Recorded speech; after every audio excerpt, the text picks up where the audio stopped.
Hey everybody, welcome back to our podcast. This is Murder with My Husband. I'm Payton Moreland. And I'm Garrett Moreland. And he's the husband. And I'm the husband. We have some very exciting news. And I can't believe we are even about to say this on the podcast. It's like freaking me out. I'm shaking. I'm nervous. But we are actually starting in July going to be donating a portion of our Patreon proceeds to organizations who help out in the true crime field. And this is something that Garrett and I have wanted to do since the beginning of starting this podcast. I don't know if we ever thought we'd even get here, but here we are, and it's because of you guys. And I want you to know that you are not just caring about the victims each week. You are genuinely helping them. You are helping the victims. You are helping out in the true crime field, and that you're listening to Murder with My Husband goes farther than just that. And that's why we are so excited about this. This is the number one goal I had, and I can't believe we're doing it. Well, I'm not sure how I'm supposed to follow my 10 seconds with that, but that is okay. This week, I busted out my grill. He did. Barbecue, whatever you want to call it. And, I made a good steak, huh, babe? He did. He made a really good steak. We made some chicken. I hate cooking chicken. I get so worried it's going to be undercooked. I've talked about this before that I always just cook the heck out of it.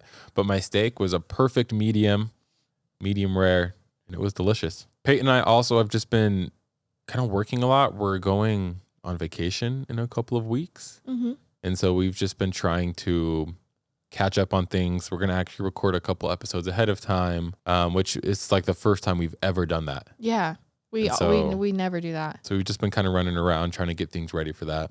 This will actually genuinely be the first time we go somewhere and probably won't record or like work on something. You know what I mean? Mm-hmm. Like it'll definitely be weird. Social media, emails, but we won't be recording live. Right. I mean, we've recorded early before, but it's always just been a couple days or, never like weeks in advance. So it definitely will be weird. But, we're just being transparent with you guys. Also, real quick, Father's Day is coming up. And one of my friends, I'm not going to say his name, but one of my friends, he actually owns a tie company. They have amazing ties. All of Garrett's ties are from All there. of my ties are from there. Like genuinely, even if we weren't friends with them. So you need to go check them out. They're called Dazi, DAZI.com. We're going to put a link in the podcast description. This is not sponsored, by the way. This is not sponsored. And YouTube subscription. This is just Father's Day is coming up, and it's a really great gift. And he's also been launching some newer stuff. And he's been a friend of ours for years. Actually, the second, I don't even know what episode, like the 6th or 7th episode we did, he helped us out and helped us do a giveaway. Mm-hmm. He gave us like $100 gift card to his store that we could do on the show, and it was great. And he's been a listener since the beginning, so yeah. Shout out to Dazi, DAZI. We just really wanted to highlight that because it is something that Garrett wears every single day, and Father's Day was coming up, so we thought that would be a fun thing. And he gave us a discount code of 15% off, so please go check that out. The code will be in the description, so again, go check that out and go buy some ties for someone for Father's Day. Okay, well, are we just ready to get into this? Like to do it. Okay, just a reminder, our case sources are always linked in the episode notes if you want to check them out. But for this week, it is a CNN article, Tampa Bay Times, WFLA.com, the U.S. Sun, Murderpedia. Oh, by the way, about Murderpedia, some people were thinking it was similar to Wikipedia. Murderpedia is actually just a site that has a whole bunch of sources stacked into one place. So Murderpedia is just a list of sources, news sites, anything like that have covered the case, and then they just list them all that underneath the case name. So that's what Murderpedia is. It's not like a Wikipedia where, I still love Wikipedia, but I know that can be a problematic site. So I just wanted to clarify that whenever I say I love Murderpedia is because they've already just compiled a list of sources for me, and it's a lot easier. TheNetline.com, TheFamousPeople.com, AllThat'sInteresting.com, DailyMail.co, Biography.com, RadioX.co, MacroTrends.net, and then a couple various published opinions by the Florida Supreme Court, InvestigationDiscovery.com, DiscoverHubPages.com, A Lifetime Film, ChillingCrimes.com, and that's it. That was a long one. Okay, so our episode begins in March of 1967 when a little girl named Lisa McVey is born. Now, Lisa, from an early age, was introduced into a hard life. Her mother actually struggled with drug and alcohol addiction, which made her unable to care for Lisa along with Lisa's sister. Because of this, Lisa was in and out of foster homes growing up. And needless to say, I don't need to go into how hard foster homes can be. So as a teen, she was finally sent to live with her grandmother in Tampa, Florida. Tampa is a city on Tampa Bay, which is located in the west central portion of Florida along Florida's Gulf Coast. It sits within the Hillsborough County. Now, according to macrotrends.net, Tampa's population at the peak of our case was 1,495,000, and it is actually the most populous county in Florida outside of the various counties that make up Miami. So Lisa lived with her grandmother and her grandmother's boyfriend, but this wasn't the great situation it seemed to be. It wasn't like she left foster care and finally found that loving home with stability and protection that every child needs. According to all sources, Lisa suffered ongoing sexual abuse at the hands of her grandmother's boyfriend for 3 to 4 years. So Lisa tried to report the abuse not only to her grandmother, but also to her own mother, except it was no use. They just scolded her for not being grateful that someone had finally taken her in and gave her her own bedroom in a house. Because remember, she had been in the foster care system because no one wanted to take care of her. The abuse was ignored by everyone that teenager Lisa told. So in the words of Lisa, it was an extremely traumatic childhood, and it was even harder to know that her grandmother not only condoned but approved of this abuse, sometimes even standing there and watching it happen. Oh, that is so evil. Evil. So on November 2nd, 1984, Lisa McVey went to work. At this point in her life, like I said, she was a teenager and she had got a job and was working at Krispy Kreme.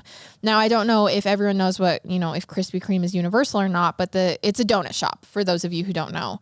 So while, really good. Yeah, Garrett loves Krispy Kreme. So while at work, Lisa decided that she was going to take her own life when she got home. The life that she had been given was unfair and no one was helping her. It felt like no one cared. And because of this, she just wanted to stop feeling the pain. So she was going to work her shift at Krispy Kreme and then go home and end her life. Oh my gosh. How old is she again? She's a teenager. Okay. Has she thought about running away? Do you know? I'm sure she has, but not saying that's like a solution to the problems. Right.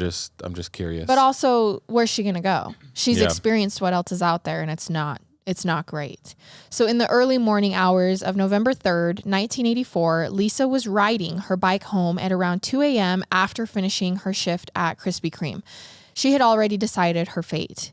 She had just worked a double shift, and according to some sources, she willingly stayed and worked the double because she didn't want to go home to the house of horrors that she was currently living in and face the decision she had made. So while she was riding home in the darkness, someone suddenly grabbed her off her bike from behind. Lisa started screaming. Her attacker put a gun to her head and said, "Shut up or I'll blow your brains out." Oh my gosh. The man tied her up, blindfolded her, and threw her into his car. So not only is she getting abused, she's now... And heading home to end her life. She's now just gotten grabbed off her bike. By somebody who has a gun. Once in the car, Lisa knew what happened next, and it did. She was sexually assaulted. But Lisa, like many of us listening besides Garrett, was a fan of true crime shows. And because of this, and I'm not sure how she had the strength, she began avidly taking note of her surroundings and the details around her. Through a small space below the blindfold, she noticed details of the car, and she eventually figured out it was a reddish-colored Dodge Magnum. After the attack, Lisa was hoping the man would let her go. But he climbed into the front seat and began driving off with her still blindfolded in the back seat. She kept track of which direction they were driving and how long they were driving for. She even counted every step her attacker took as he pulled her out of the car and eventually carried her inside of a home. Okay. And thus began a terrorizing and dreadful hell that Lisa just couldn't seem to get away from. Lisa's attacker repeatedly assaulted her and beat her, all while threatening her with a gun. And it was while tied up and blindfolded in what she's assuming is his home that she heard a news report on the TV about herself being missing. This is actually very similar to the live show, The Moment, that we did. This is very similar to that case. It's also a little ironic to me that the people who are abusing her care about her enough to report her missing. You know what I mean? Like, I know that because they're already doing something that's horrible. So they obviously don't care about her. Right. But they want her back, so they report her missing, probably so they can just continue to abuse her. It's just horrible to me. So Lisa figured while listening to this news report of herself being missing, she figured, okay, that's it. I'm going to be murdered. Like that, I was abused, I was taken, I've been sexually assaulted, and now I know where this ends. I'm a true crime fan, and I know where this ends. And it was in that moment that she realized just how much she wanted to live. She had left work that night with the intention of dying, but not like this.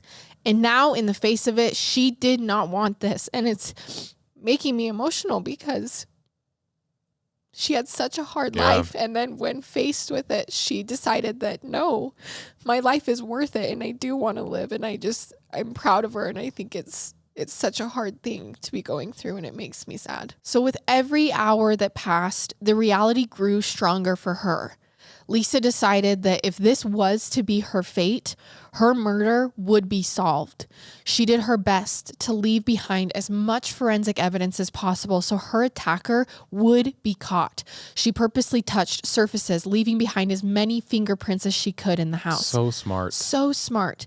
And in between attacks, Lisa's attacker tried talking to her. And although she was so scared, she began inventing stories in hopes of trying to gain sympathy from her attacker. She talked about how she had this amazing father who had gotten sick and she was the sole caregiver of him. And so she doesn't even mind what's happened here, but she really does need to get home or he would die. Like he has no one except her. Now we know this is not the case. Yeah. Lisa does not have a good home life, but she's trying to play on her attacker's emotions. So when her attacker opened up about how, why he was doing this, she tried to sympathize with him. Why are you doing this? What's happened that makes you feel like you need to do this? He said, he was trying to get back at women in general because of a bad breakup he had had. And she lied to him and sympathized with this in order to appease him and calm him down and almost coddle him. And after 26 hours of being kidnapped and this back and forth, sexual assaults in between, against all odds, Lisa's plan worked. She convinced him to load her back into the car blindfolded, that she wouldn't tell anyone, and he could just take her home. He first drove to an ATM and by some accounts stopped at a gas station as well. He then dropped her off behind a business around 4:30 a.m. blindfolded. That is crazy because I feel like that never works. Right. Ever. And he instructed her to wait 5 minutes before taking the blindfold off so that he would have time to drive away. And when leaving, he said, "Tell your sick father he's the reason why I didn't kill you." That's so crazy. This man got into his maroon car and then drove away. Lisa ripped her blindfold off, and the first thing she saw was this amazing oak tree above her. She couldn't help but be overcome with thoughts about how she had wanted to die before all of this. And now, looking at this tree, her attacker actually letting her go, she wanted more than anything to live. Life was worth living. She had found that. Lisa got up and ran all the way back to her grandmother's house. However, when she arrived, her grandmother and his boyfriend, who was her abuser, didn't believe her story. In private, her grandma's boyfriend beat her for cheating on him. What in the world? Right. And no one will do anything. Has she gone to the cops about? Well, they did report her missing. So when she was found, they had to say, "Oh, never mind, she's back." And law enforcement was already too involved in the case because, like I said, they had heard her story. And so when they hear her story about being kidnapped, despite the fact that her grandma doesn't believe her, the cops miraculously do. Good. Okay. The Hillsborough County Sheriff's Office urged the Tampa Police Department to send Lisa's rape kit evidence to the FBI lab. They're like, okay, we've found her, she's back, and we need to start investigating. Now, you might be wondering, if her own family weren't pushing police and Lisa had come home, why are the police involving the FBI? Like this is usually the opposite of what we see happening, especially in teenage missing person cases that return home in less than 48 hours. But that's because there was something else going on in Hillsborough County besides Lisa's abduction. Something big. In fact, police clung to Lisa's story because they were hoping it was the lead that they had been needing in another case. Unbeknownst to Lisa or her family, Hillsborough County in 1984 had an active serial killer. Okay. A brutal one who since March, so 8 months earlier, had already abducted and murdered 9 girls. Holy crap. Police can't help. Was Lisa the 10th victim that somehow this brutal and rampant serial killer had set free? They had to look into it. They were like, maybe Lisa's our lead. According to murderpedia.org, Hillsborough County averaged approximately 30 to 35 homicides per year in the early 1980s. And then that all changed in 1984 when the murder rate in Tampa escalated dramatically due to a rapid fire series of murders of young women.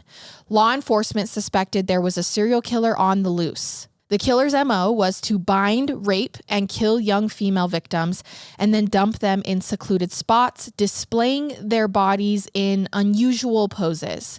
10 women had already been murdered in a relatively small area of Tampa during an 8-month period in 1984, like I said. The women were all young, ranging in ages from their teens to the oldest at 28 years old, all relatively short, between 5'2" and 5'6", and most were taken from the same area around Nebraska Avenue in Tampa. The killer kidnapped and murdered each woman, dumping their bodies in deserted places, and like many serial killers, this one targeted women who were vulnerable. I can't believe you can kill 9 people and just get away with it. Well, like I said, he was killing people who were vulnerable, including women who were walking or riding a bike alone, who were maybe sex workers or exotic dancers. He would either persuade or force women into his car, where he would then sexually assault, torture, and murder them. According to a November 1984 issue of the St. Petersburg Times, and like I said, the murdered women all disappeared from the same general area, which was how the serial killer was even suspected. I mean, if a lot of women go missing from around the same area, cops are going to be like, okay, I think we have a serial killer. Majority of their bodies were found along Nebraska Avenue, which housed a strip of nightclubs, kind of a, more lively area that many of the victims actually worked at. In order of disappearance, here are the victims: Artis Ann Wick, Peggy Long, Michelle Sims, Elizabeth Loudenbeck, Vicki Elliott, Chanel Williams, Karen Dinsfriend, Kimberly Hops, Virginia Johnson, and Kim Marie Swan. So right now we are going to list every victim and what happened to that specific victim. If you are watching YouTube, you will have a picture of them. If not, you can go to our Instagram to see each one, as it's important to remember them all while telling this story.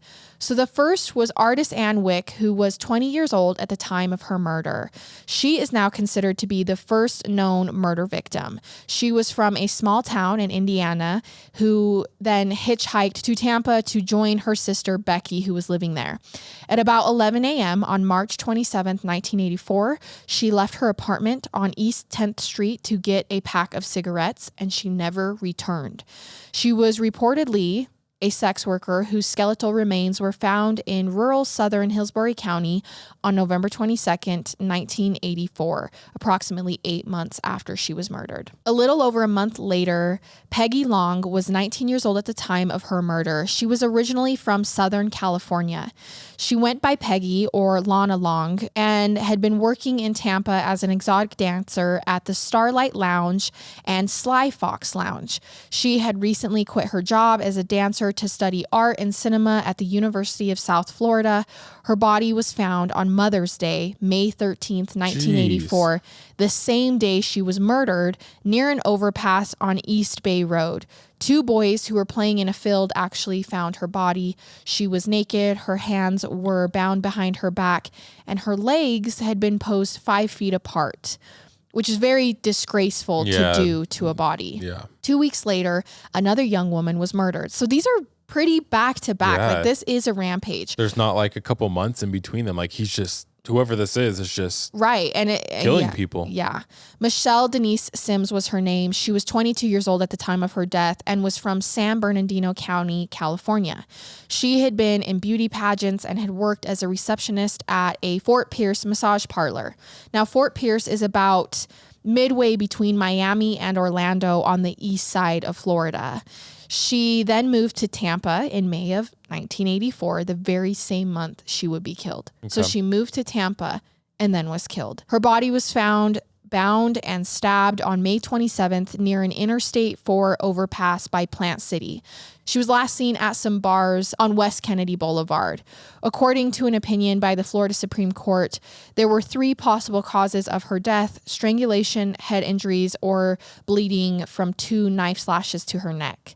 So this was definitely overkill. According to Google Maps, Kennedy Boulevard intersects with Nebraska Avenue, not far from where Interstate 4 and some other highways converge in Tampa. I say this so you can see that they're all kind of being found in a similar area. Okay. 2 days later, 33-year-old Linda Natal placed an ad in a newspaper around Memorial Day to sell some of her and her husband's furniture. Now, I believe this crime happened on May 29th. Someone came to her house to answer to the ad about buying the furniture, where she was then sexually assaulted in her own home. Her children, ages 1 through 4, were in the house at the time, and she was one of only 2 to survive this attack. So her and Lisa are the 2 girls that survived. So Linda says she led the man, so we know it's a man now, to her bedroom to show him the furniture that was for sale. And at that point, he pushed her to the floor, sat on her and tied her hands behind her, went on to beat her, sexually assault her, tried to murder her, but she survives. A little over a week later, Elizabeth Loudenbeck was 22 years old at the time of her murder. She lived with her parents and younger siblings at the Village Tampa Community Mobile Home Park. This was only a few blocks away from the Nebraska Avenue Strip where some of the other victims had worked. Liz was last seen on June 8th when she stepped out for a walk near her home. She was never seen again. Her body was found about 2 weeks later on June 24th in an orange grove east of Brandon. She had been sexually assaulted and strangled. Okay. Approximately 3 months later, on September 7th. So now a bigger gap. Vicki Marie Elliott disappeared. She was 21 and a night shift waitress at Ramada Inn coffee shop near the Starlight Lounge, which was where Peggy Long had worked, one of our previous victims. According to reporting by the Tampa Tribune, she was planning to return to Michigan to study to be a paramedic. Investigators found an airline ticket lying on her bed. So she almost made it. This is crazy. This guy's just going around just killing everybody. Right. She asked a neighbor for a ride to work, but Vicki was actually gone when the neighbor showed up to give her the ride. Her body was found 2 months later on November 16th. It's actually said that Vicki carried scissors for protection on her mile-long walk to work because men would holler at her as they drove past, which disgusting and gross. And when police found her body in a patch of some shrubs northeast of Tampa on November 16th, the scissors that she carried were found next to her. Okay. Exactly 1 month later, Chanel Williams was murdered. She was 18 at the time of her death. Man. She had just moved from Winter Haven, east of Tampa, to Tampa just a month before she was killed. Again, it seems like all of these women were either on their way out or just came in. Like, that just seems like a consistent across the board.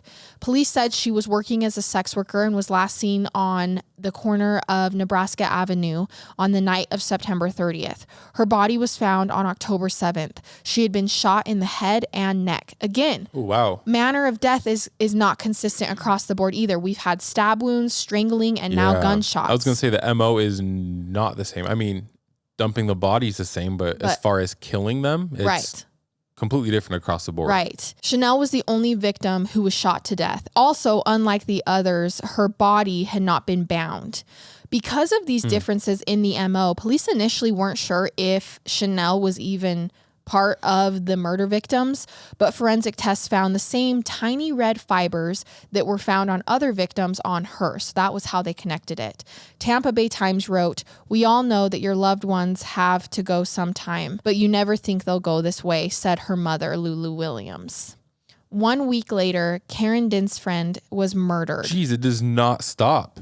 And I think, obviously, when I'm listing them this fast, this back to back, it's like, oh my gosh, like it's just a rampage. But it really was. I mean, it is.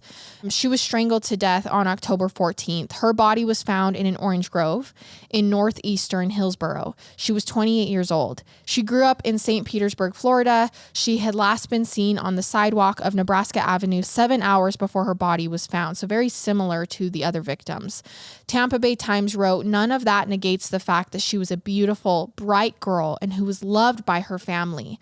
This is her stepsister, Cher, who told Times reporter this. She said, "Everyone had the opportunity to turn their life around, and my sister never got that chance." Kimberly Kyle Hops was 22 when she was murdered next in October.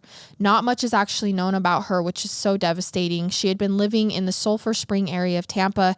She was last seen walking with a group of sex workers in mid-October near Nebraska Avenue.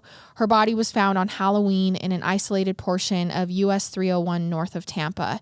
It was after this, on November 3rd, that Lisa McVeigh was kidnapped and then released. Got it. Okay. So we've caught back up to where then Lisa was kidnapped. Just 2 days after Lisa was let go, on November 6th, Virginia Lee Johnson's body was found near Morris Bridge Road. According to Google Maps, this appears to be in the lower Hillsborough Wilderness Preserve just northeast of Tampa. So again, the same place. So it's not clear when she was murdered, but she had vanished from Nebraska Avenue between Fowler and Fletcher sometime in late October 1984. So she wasn't taken after Lisa. She was taken before Lisa, but her body was found 2 days after Lisa was released. Okay.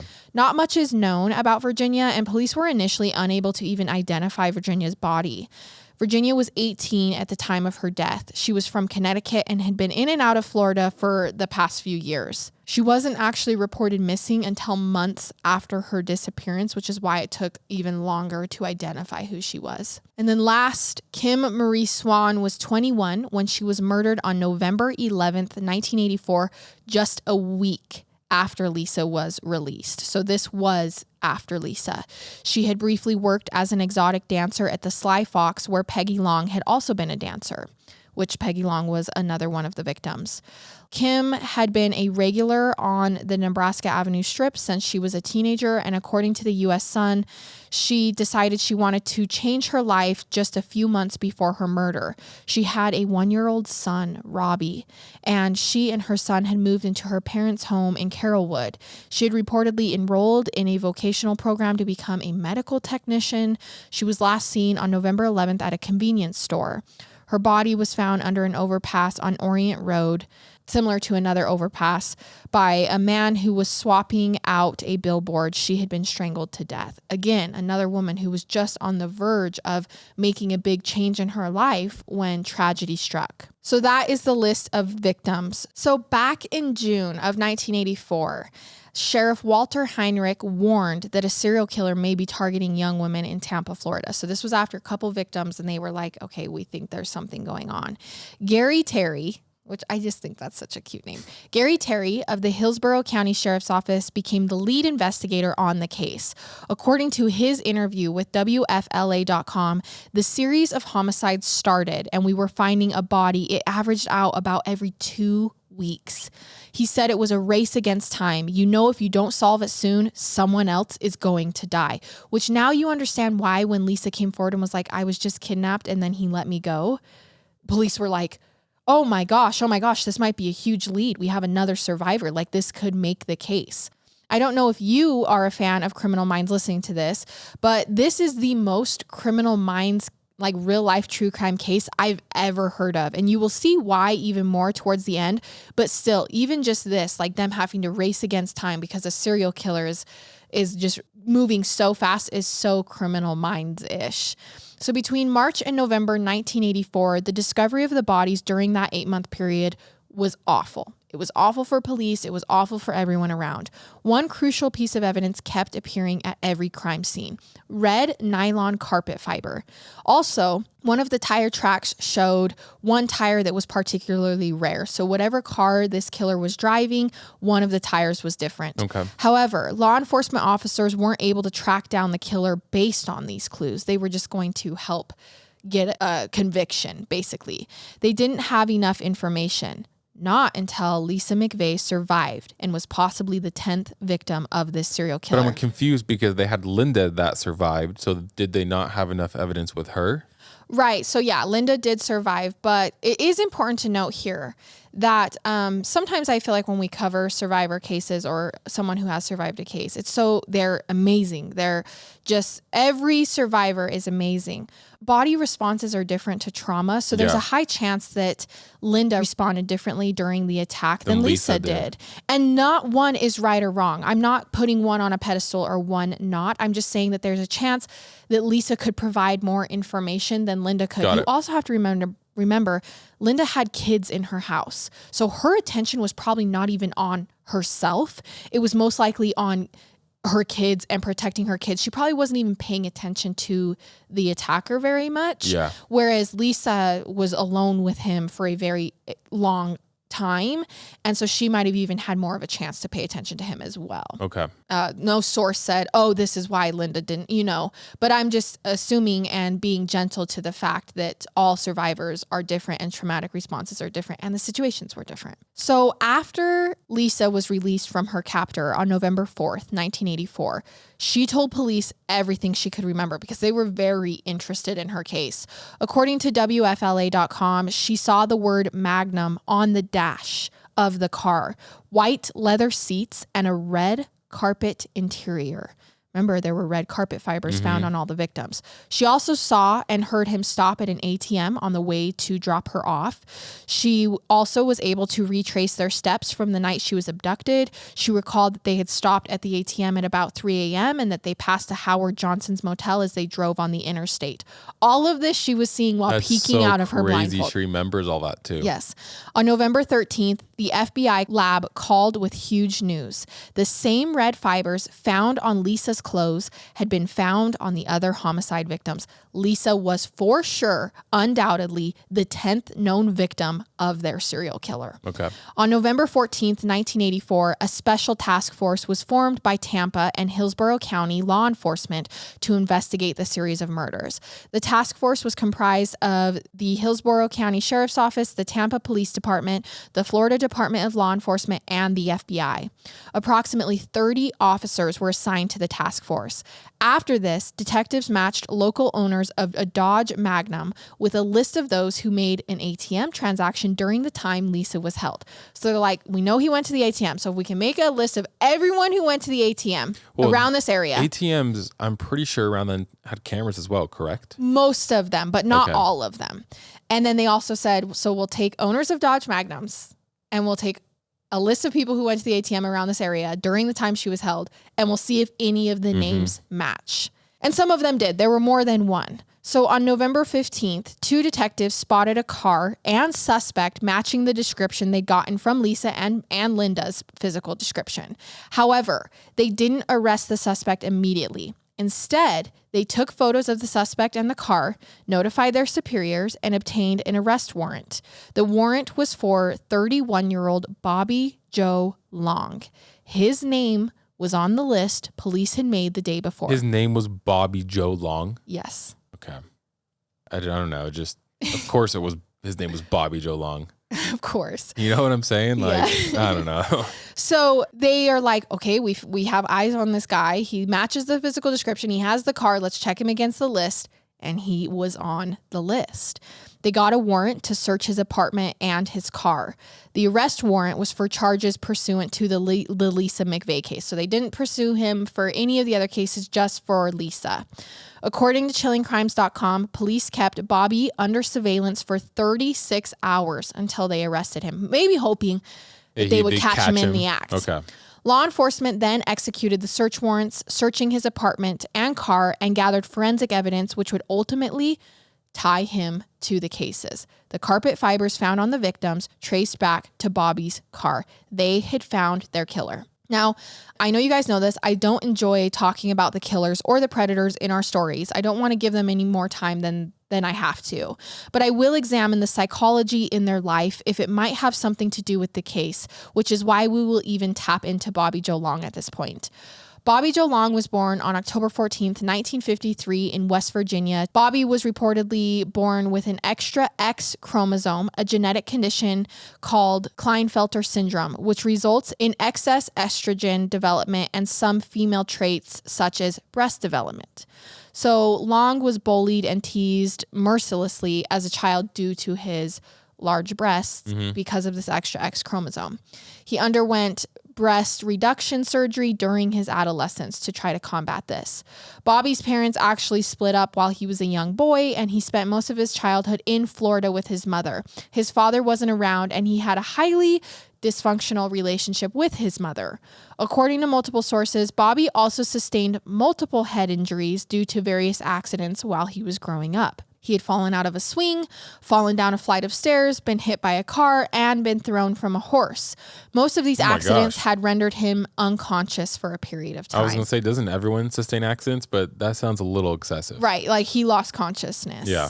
Bobby failed the first grade, and according to biography.com, he developed a hatred for women that began with his mother.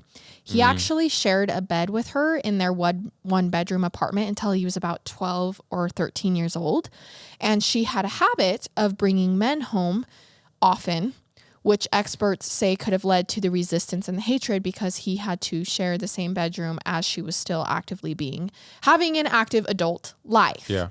Bobby married his high school sweetheart in 1974 and had 2 children. After this, Bobby was involved in a serious motorcycle accident, and his wife later claimed that his temperament changed following this, and he became very violent with her and the children. Maybe it was just the last head injury to push him over the edge. Bobby Long had also developed a strangely overt, compulsive, and often dangerous sex drive. Crime analysts would later attribute his violent character to a sexual obsession, labeling him as a sexual sadist. Again, if you watch Criminal Minds, you now know why I'm drawing a connection to this case. Despite the violence, Bobby and his wife stayed married for 6 years, living in Long Beach, California. And this is where he began committing his first sexual assaults. His MO was to contact women who were advertising some household item for sale through the classified ads, like the local penny saver. However, there isn't much detail about these crimes, and all the reports say he was never prosecuted in California for these rapes. Now, if you remember, Linda, this is the exact way she was attacked, and also she was left alive, which he left every victim alive in California of these sexual assaults as well. After the divorce, Bobby moved back to Florida to live with a female friend who would later accuse him of sexual assault and battery. Apparently, Bobby continued his behavior of raping women he found through classified newspaper ads in Florida.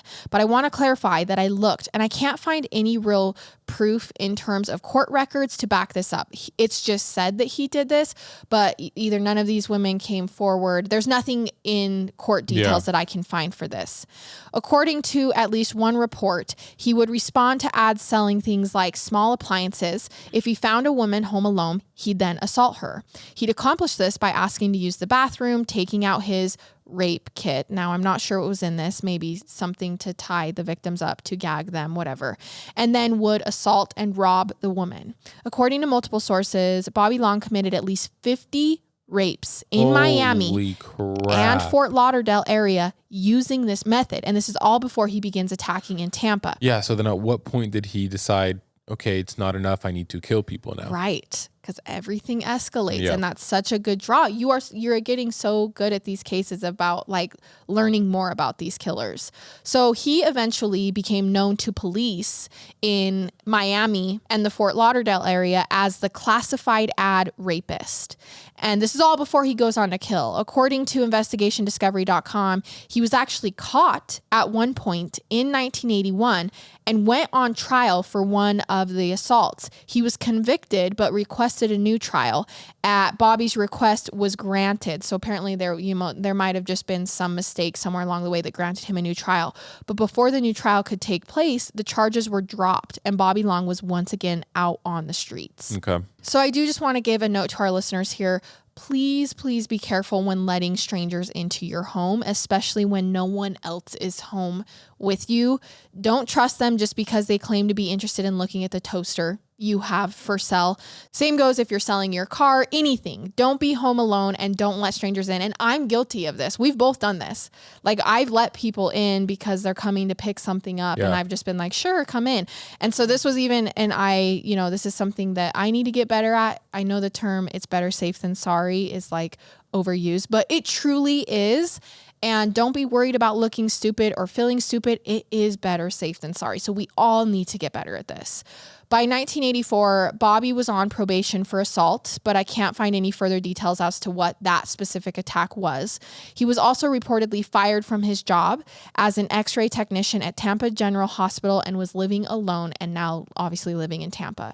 He was driving a 1978 maroon red Dodge Magnum. Okay. So just 12 days after Lisa was released, Bobby was captured on November 16th, 1984, and transported to the Hillsborough County Sheriff's Office for questioning. Basically because of the details that Lisa gave, and they were able to make the list. That was really the only reason they found him. He was reportedly arrested outside of a Tampa movie theater. He was given his Miranda warnings and signed a formal Miranda waiver. He agreed to be questioned. During the ensuing 1.5 hours of questioning, Bobby Long confessed to the kidnapping and assault of Lisa McVeigh. Authorities then began asking him about the serial rapes and murders. Detectives left the room to grab the photographs of the various murder victims and then returned to the interrogation room and asked Bobby if he had ever picked up any sex workers in the area or ever come across women riding their bicycle alone. At this point in the interrogation, Bobby stated, "I'd rather not answer that." The detectives then confronted him with photographs of the murder victims. According to the Florida Supreme Court's opinion, Bobby said, "The complexion of things have sure changed since you came back into the room, and I think I might need an attorney." Those were his exact words? Those were his exact words. Huh. So he was totally fine admitting to Lisa when that's all he thought police knew about. So he thought Lisa was the only thing police knew about. And so he said, yep, I did it. I kidnapped her. I assaulted her, but I let her go. I didn't murder her. Like I have a problem, but it's okay. I didn't kill her. Then they come back in and they lay out all the pictures and they say, also, we think you did the rest of these, all the other 11 of these. At the time, it wasn't 11 because they hadn't drawn all the conclusions, but we know it was 11. And he said, okay, yeah, you think I'm a serial killer, so I think I'm going to now need an attorney. Okay. Law enforcement didn't provide Bobby with an attorney, but continued the interrogation. Oh, this is illegal. No. This is illegal. Bobby ended up confessing to Virginia Johnson's murder and some of the other murders as well during this time. Oh, no, they didn't, because now none of this is admissible in court, right. Correct? Yeah, it won't stand. This confession would serve as the basis for one of his later appeals. So he still does go to court, but it will serve as one of the basis for his later appeals, as Bobby argued that this was in violation of Miranda, which it was. Which it was. According to the Florida Supreme Court. That's so Court, stupid because he obviously did it. And I mean, they have evidence. Get it. They want a confession though. It just sucks. It sucks. So according to the Florida Supreme Court, Bobby provided graphic details of his murders during his confession that only the murderer would know.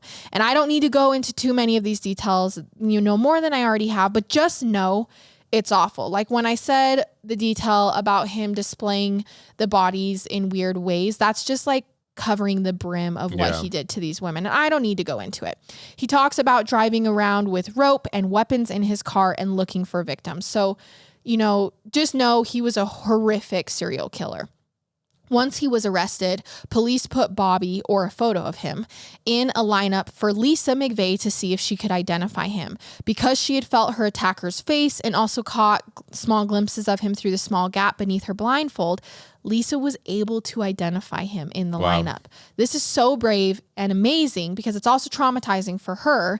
And also the fact that she was able to say, yep, that's the one. That's huge in court. Yeah. She identified him. The gritty details of the trial and the sentencing phase of this case was a little confusing, but to my understanding, it's that on April 27, 1985, Bobby Joe Long was convicted of the kidnapping and murder of Virginia Johnson in Pasco County, for which he was sentenced to death on May 10th, 1985. Apparently, this is the one murder that happened outside of Hillsborough County, so it's a completely separate trial. He's convicted and sentenced to murder for it. Then, Bobby Joe Long ultimately reached a plea agreement with the Hillsborough County State Attorney's Office where he agreed to plead guilty to 8 of the homicides and to the abduction and rape of Lisa McVeigh. I'm guessing the other ones because there was no forensic evidence to tie him to it, so it would have been Which hard. at this point, I mean, he's going to jail or getting the death penalty. Right. So. But I will say it does hurt for the living victims' families who their daughter or friend or whoever's name is not on the list. I know that everyone else is like, well, but we know it was him. Yeah. But it's still, you want that formal justice. You know what I mean? So these charges included at least 8 counts of first-degree murder, 9 counts of kidnapping, 8 counts of sexual battery, and 1 probation violation. In exchange, the state agreed to not seek the death penalty except for the crimes against Michelle Denise Sims, as they were extremely brutal. Like I said, I'm not going to go into details, but that one, they were like, we can't give that up. We have to get the death penalty on that one. The judge, possibly a jury for sentencing and death penalty, sentenced Bobby to multiple life sentences and to death. Law enforcement believes that Bobby was responsible for many more rapes than he was charged with, as we talked about earlier. Now, you might be asking, well, if they were going to go for the death penalty anyways, why did they even take a plea deal? Like, why not just charge him? Yeah. Because it's easier. It costs taxpayers less money if he takes a plea deal. It costs everyone less time, less effort.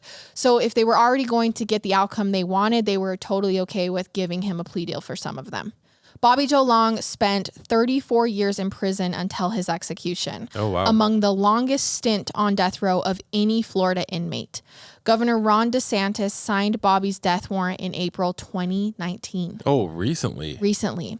Like I said, he tried to appeal because of the whole Miranda rights thing, but that was just for a couple of the charges. They were like, we have you on other charges that didn't happen during that confession, so we're going to let it stand.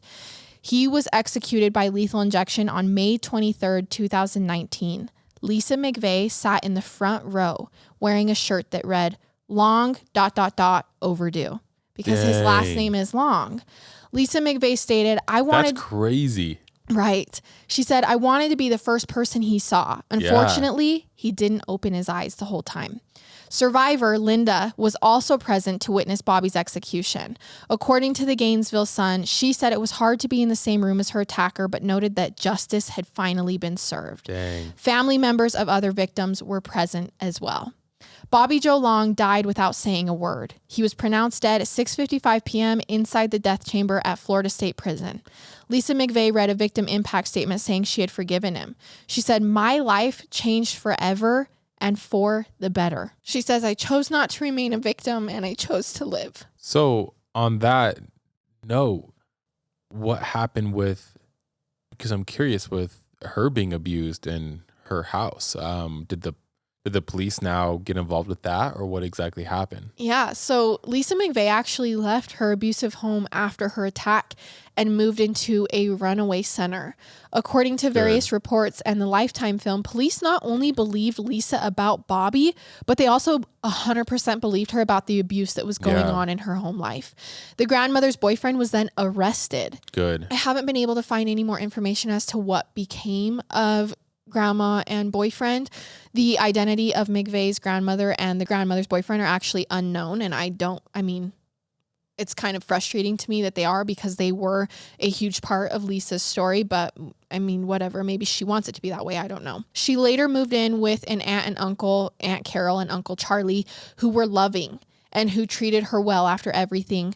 Definitely better than she'd been treated by any family before this. In 2004, Lisa McVeigh, who now goes by Lisa Noland, signed up for the police academy and pursued a career in law enforcement. She eventually became a Hillsborough sheriff's deputy. That's awesome. Working for the same department that had investigated her case and not, arrested her attacker and not only saved her from him, but also from the family life that she was in. She still works there to this day. Lisa Nolan specializes in sex crimes and has been working to protect children for almost 2 decades. She also works as a school resource deputy and motivational speaker. Lisa got married to a police officer 2 years after her abduction, and the couple had a daughter before their 5-year marriage ended.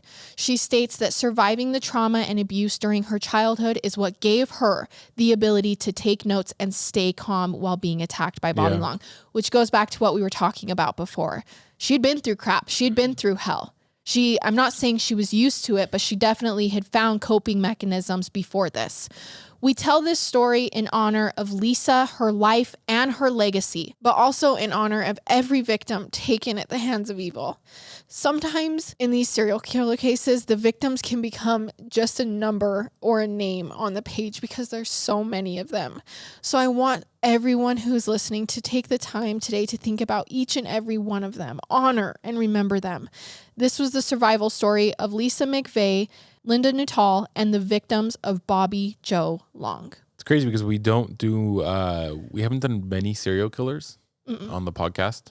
And it's just, obviously all murder, all killing, sexual assault, anything of that matter is evil and horrible. But something about a serial killer, someone who just, especially Bobby Joe Long. Sorry, this makes me laugh when I say that name. Especially this one, he just killed and killed and killed, like month after month after month after month. And who knows how many people he killed in different states that we don't, you just never know. Sexually assaulted. That's horrible. Huge. Yeah. Oh yeah. It's disgusting. It's disturbing. Bobby Joe Long is disturbing. But yeah, you say we haven't covered a lot of serial killer cases, and that's because sometimes I feel like serial killers, they live in infamy, which they do because they're interesting, and you're like, why do people do this? And you want to know every detail, and you're fascinated, and there's nothing wrong with that. Yeah. But sometimes, like I said, the victims of these infamous serial killers can be overshadowed by the serial killer himself or their self. So that's why I really want to, if we ever do cover a serial killer, I want it to be victim heavy. I want it to be victim focused. I still want to acknowledge the fascination of a serial killer. I don't think that there's anything wrong with that. But I also want to make sure we say their names and remember them and understand that they're not just another name on the page, like I said, which I think we've done, Yeah. Okay, you guys, thank you so much for listening. Thank you for caring. Thank you for loving us. I'm sorry that sometimes I get a little emotional in these cases, but it's only because I care about the victims so much, and I know you guys do too. So thank you. Thank you for being here, and we will see you guys next week with another episode. I love it. And I hate it. Goodbye.